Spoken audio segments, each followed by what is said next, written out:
Thiruvananthapuram general ആശുപത്രിയിൽ ഗുരുതര ചികിത്സാ പിഴവ്. അതിൻ്റെ എക്സ്റേ റിപ്പോർട്ടാണിപ്പോൾ കണ്ടത്. കാട്ടാക്കട സ്വദേശിയായ സുമയെയാണ് ശസ്ത്രക്രിയക്കിടെ നെഞ്ചിൽ സർജിക്കൽ ട്യൂബ് കുടുങ്ങിയതിനെ തുടർന്ന് ദുരിതം അനുഭവിക്കുന്നത്. 50 സെന്റിമീറ്റർ നീളമുള്ള ട്യൂബ് കുടുങ്ങിയെന്നാണ് യുവതിയുടെ പരാതി. വിട്ടുമാറാത്ത ശ്വാസം മുട്ടലിനെ തുടർന്ന് സുമയെ മറ്റൊരു ഡോക്ടറുടെ നിർദ്ദേശപ്രകാരം എക്സ്റേ എടുത്തപ്പോഴാണ് ഗൈഡ് വയർ കുടുങ്ങിക്കിടക്കുന്ന കാര്യം പുറത്തറിയുന്നത്. ഇതിനിടെ ചികിത്സാ പിഴവ് സംബന്ധിച്ചുകൊണ്ടുള്ള ഡോക്ടറുടെ ശബ്ദരേഖയും പുറത്തു വന്നു. നഷ്ടം നമുക്കാണല്ലോ, നമുക്കല്ലേ പ്രശ്നം. നിങ്ങളെ ഒരു പറ്റിയൊരു അബദ്ധം അത് വലിയൊരു ഞാനല്ല, എനിക്കിതിനെ കുറിച്ച് അറിവില്ല. ഞാൻ ഇടുന്ന സാധനമല്ല, നമ്മുടെ കാര്യമല്ല, ാണ് ഇട്ടത്. നമ്മുടെ ഇതില് കിടന്നുകൊണ്ടാണ് ഞാനത് പറയുന്നത്. അവിടെ നിന്ന് സംസാരിച്ച് എന്താണ് വേണ്ടതെന്ന് നമുക്ക് നോക്കാം. ഡോക്ടർ പറഞ്ഞതൊക്കെ എനിക്ക് മനസ്സിലായി. ഞാൻ ചോദിക്കുന്നതല്ല, ഇപ്പൊ നമുക്കാണ് പ്രശ്നം. രണ്ടാമത് ഇത് നിയമപരമായിട്ട് പോയി കഴിഞ്ഞാൽ ആർക്കാണ് പ്രശ്നം? ഡോക്ടേഴ്സിനാണോ എല്ലാവർക്കും പ്രശ്നം? എല്ലാം ചെക്ക് ചെയ്യേണ്ടി വരും. എല്ലാം ചെക്ക് ചെയ്ത് എവിടുന്നാണ് പറ്റിയെന്ന് ഇത് നോക്കി എല്ലാ സാധനം നോക്കിയിട്ട് എവിടെന്നെങ്കിലും കണ്ടുപിടിച്ചാലെങ്കിലും ആരാണ് ചെയ്തത് അവരാണ് കുറ്റക്കാരൻ. എന്തായാലും നമ്മള് അങ്ങനെ നോക്കുകയാണെങ്കിൽ ഇപ്പൊ കുറ്റക്കാരാരാണെന്നുള്ളത് നമുക്ക് കണ്ടെത്താമല്ലോ. രോഗിയുടെ ബന്ധുവുമായുള്ള സംഭാഷണത്തിൽ തെറ്റുപറ്റിയതായി ഡോക്ടർ രാജീവ് കുമാർ സമ്മതിക്കുന്നുണ്ട്. ഇനി ശസ്ത്രക്രിയ നടത്തി ട്യൂബ് പുറത്തെടുക്കാനാകില്ലെന്നാണ് വിദഗ്ധ ഡോക്ടർമാർ ബന്ധുക്കളെ അറിയിച്ചത്. അപ്പോൾ ആദ്യം എടുത്തപ്പോൾ ഇതുപോലെ ഒരു സ്ട്രെങ്ത് ഇങ്ങനെ കിടക്കണതുണ്ട്. അവരെൻ്റെ അടുത്ത് പറഞ്ഞ് ഇതുപോലെ ഒരു ഇത് കാണുന്നു. 2 വട്ടം അവർ എക്സ്റേ എടുത്ത്, എന്നിട്ട് അവിടുത്തെ ആളെന്നെ പറഞ്ഞ് ഇത് നിങ്ങൾ ഡോക്ടറിനെ കാണിക്കണമെന്ന് പറഞ്ഞു. ഞാൻ അന്ന് വൈകിട്ട് തന്നെ ഈ സർജറി ചെയ്ത് രാജീവ് കുമാർ ഡോക്ടറിനെ കൊണ്ട് കാണിച്ചപ്പോഴത്തേക്ക് ഡോക്ടർ പറഞ്ഞു ഇയാൾക്ക് ചെറുതിലെ എന്തെങ്കിലും ഹാർട്ടിന് എന്തെങ്കിലും സർജറി ചെയ്തിട്ടുള്ളതാണോ? ഞാൻ ഇല്ല, എനിക്ക് ഈ തൈറോയ്ഡ് സർജറി മാത്രമേ വേറെ ഒന്നും ചെയ്തിട്ടില്ല എന്നുള്ളൂ.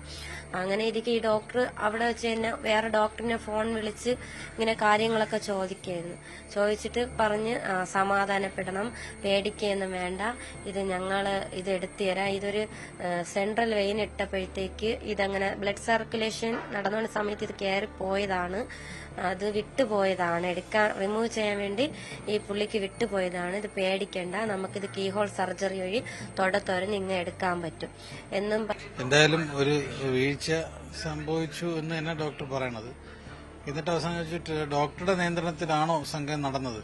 അതെ, എന്റെ നിയന്ത്രണത്തിലാണ് നടന്നത്, അതിൽ വെച്ച് സംഭവിച്ചതാണെന്നും ഇതിൽ ഉത്തരവാദിത്തം ഡോക്ടറാണല്ലോ എന്ന് ചോദിച്ചപ്പോൾ ഇല്ല ഞാനല്ല എന്ന് പറഞ്ഞ് ഒഴിഞ്ഞ് ഫോണ് ഓഫാക്കുകയാണ് ചെയ്തത്. അതിനുശേഷമാണ് ഇപ്പം വീണ്ടും ഇന്നലെയാണ് നമ്മുടെ മെഡിക്കൽ ഓഫീസർ DMOക്ക് പരാതി കൊടുത്തത്. DMOക്ക് പരാതി കൊടുക്കാൻ തന്നെ ഞാൻ ഈ പറഞ്ഞ പരാതിയായിട്ട് പോയപ്പോൾ തന്നെ ഫ്രണ്ട് ഓഫീസിൽ തന്നെ ഇങ്ങോട്ട് പറയണം. സംഭവത്തിൽ ജില്ലാ മെഡിക്കൽ ഓഫീസർ വിഷയത്തിൽ ജനറൽ ആശുപത്രി അധികൃതരോട് റിപ്പോർട്ട് തേടിയിട്ടുണ്ട്. വിവരങ്ങളുമായി തിരുവനന്തപുരത്ത് നിന്ന് സാരംഗ് ചേരുന്നു. സാരംഗ്, ഗുരുതരമായിട്ടുള്ള ചികിത്സാ പിഴവാണ്. ഈ ശസ്ത്രക്രിയ നടത്തിയ ഡോക്ടർ വീഴ്ച സമ്മതിച്ചിട്ടുണ്ട്. DMO റിപ്പോർട്ടും തേടിയിട്ടുണ്ട്. ഈ വിഷയത്തിൽ നടപടി സ്വീകരിക്കുമോ? ആരോഗ്യത്തിൻ്റെ ഭാഗത്തു നിന്ന് നടപടി സ്വീകരിക്കുമോ? മാത്രമല്ല, ആ ട്യൂബ് അവിടെ നിന്നും നീക്കം ചെയ്യാൻ സാധിക്കില്ല എന്നാണ് വിദഗ്ധ ഡോക്ടർമാർ പറയുന്നത്. അതങ്ങനെ ശരീരത്തിലുള്ളത് ഏതെങ്കിലും ആരോഗ്യ പ്രശ്നങ്ങൾ, ഭാവിയിൽ ഗുരുതരമായിട്ടുള്ള ആരോഗ്യ പ്രശ്നം ഉണ്ടാകാനുള്ള സാധ്യതയുണ്ടോ സാരംഗ്?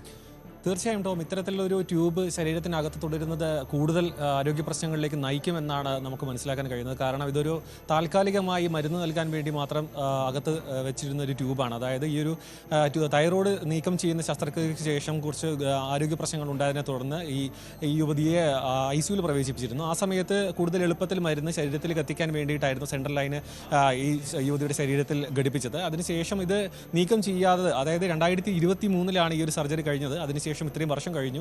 ഈ ഒരു ട്യൂബ് അവിടെ നിൽക്കുന്നതിൻ്റെ ശാരീരിക ബുദ്ധിമുട്ടുകൾ നിലവിൽ തന്നെ സുമയ്ക്ക് അനുഭവപ്പെടുന്നുണ്ട്. അതായത് കൂടുതൽ സമയം നടക്കാൻ കഴിയുന്നില്ല, കയറ്റം കയറാൻ കഴിയുന്നില്ല, ശ്വാസതടസ്സമുണ്ട്.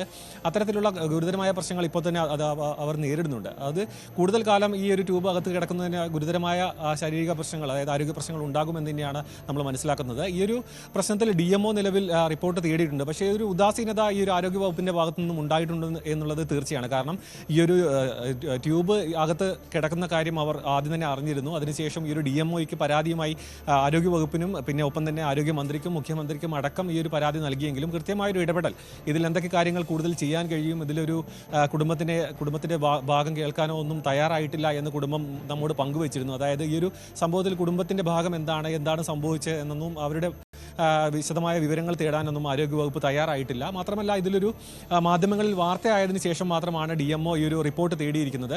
ഈ ഒരു സെൻട്രൽ ലൈൻ 2 വർഷത്തോളം ഇതിൽ തുടർന്നതിൻ്റെ ശാരീരിക ബുദ്ധിമുട്ടിൽ നിലവിൽ തന്നെ അവർ അനുഭവിക്കുന്നുണ്ട്. ഒപ്പം തന്നെ ഈ ഒരു സെൻട്രൽ ലൈൻ ഈ ഒരു ധമനിയോട് അകത്തേക്ക് കയറി നിൽക്കുന്ന ഒരു സാഹചര്യമാണ്.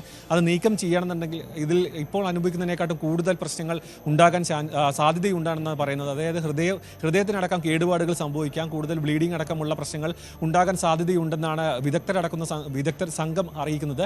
ഈ ഒരു പ്രശ്നം തന്നെ, അതായത് ഒരു ശ്വാസതടസ്സം അനുഭവപ്പെട്ടപ്പോൾ മറ്റൊരു ഡോക്ടറെയാണ് സുമയ്യ ആദ്യം കാണിച്ചത്. ആ ഡോക്ടറുടെ നിർദ്ദേശപ്രകാരമായിരുന്നു എക്സ്റേ എടുത്തതും. തുടർന്ന് എക്സ്റേയിൽ ഒരു അസാധാരണമായ ഒരു വസ്തു കണ്ടു എന്ന് ഡോക്ടർ അറിയിക്കുകയും ഉടൻ തന്നെ ഈ ഒരു ശസ്ത്രക്രിയ നടത്തിയ ഡോക്ടറെ കാണുകയും അതിനുശേഷം മറ്റൊരു സ്പെഷ്യാലിറ്റി ഹോസ്പിറ്റലിൽ പോയപ്പോഴാണ് ഇത്തരത്തിൽ ഒരു ട്യൂബ് കുടുങ്ങിക്കിടക്കുന്നുണ്ടെങ്കിലും അതിന് എക്സ്റേക്ക് ഒപ്പം തന്നെ ഒരു CT സ്കാൻ എടുത്തപ്പോഴാണ് ഈ ഒരു കത്തീഡ്രൽ അകത്ത്, അതായത് ധമനിക്ക് അകത്തേക്ക് കയറി കിടക്കുകയാണ്, നീക്കം ചെയ്യുന്നതിൽ അധികം കോംപ്ലിക്കേഷൻസ് ഉണ്ടെന്നും അറിയിക്കുന്നത്. അതിനുശേഷം ഡോക്ടർ ഈ ഒരു CT സ്കാനിന്റെ പണമടക്കം ഈ ഒരു നൽകിയിരുന്നു.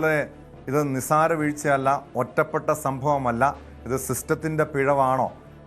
അങ്ങനെയെങ്കിൽ ഇനിയും ഇതുപോലെ മുടന്തൻ ന്യായങ്ങൾ പറഞ്ഞ് ഈ വീഴ്ച വരുത്തിയ ഡോക്ടർമാരെ സംരക്ഷിക്കാൻ കഴിയുമോ? കോഴിക്കോട് മെഡിക്കൽ കോളേജിൽ സമാനമായ ദുരന്തം നേരിട്ട യുവതിയുടെ വാർത്ത നമ്മൾ റിപ്പോർട്ട് ചെയ്തതാണ്. പക്ഷെ അവിടെ വീഴ്ച വരുത്തിയവരെ സംരക്ഷിക്കുന്ന നിലപാടാണ് ആരോഗ്യവകുപ്പ് സ്വീകരിച്ചതെങ്കിൽ ഈ തിരുവനന്തപുരം ജനറൽ ആശുപത്രിയിലെ ഗുരുതരമായിട്ടുള്ള ചികിത്സാ പിഴവിലും എന്ത് നടപടി സ്വീകരിക്കുമെന്ന് നോക്കിക്കാണേണ്ടതാണ്. ശക്തമായ നടപടി വീഴ്ച വരുത്തിയവർക്കെതിരെ, ഡോക്ടർമാർക്കെതിരെ സ്വീകരിക്കാൻ ആരോഗ്യവകുപ്പ് തയ്യാറാകണം. സ്പോട്ട് ലൈവ് പൂർണ്ണമാകുന്നു. നമസ്കാരം.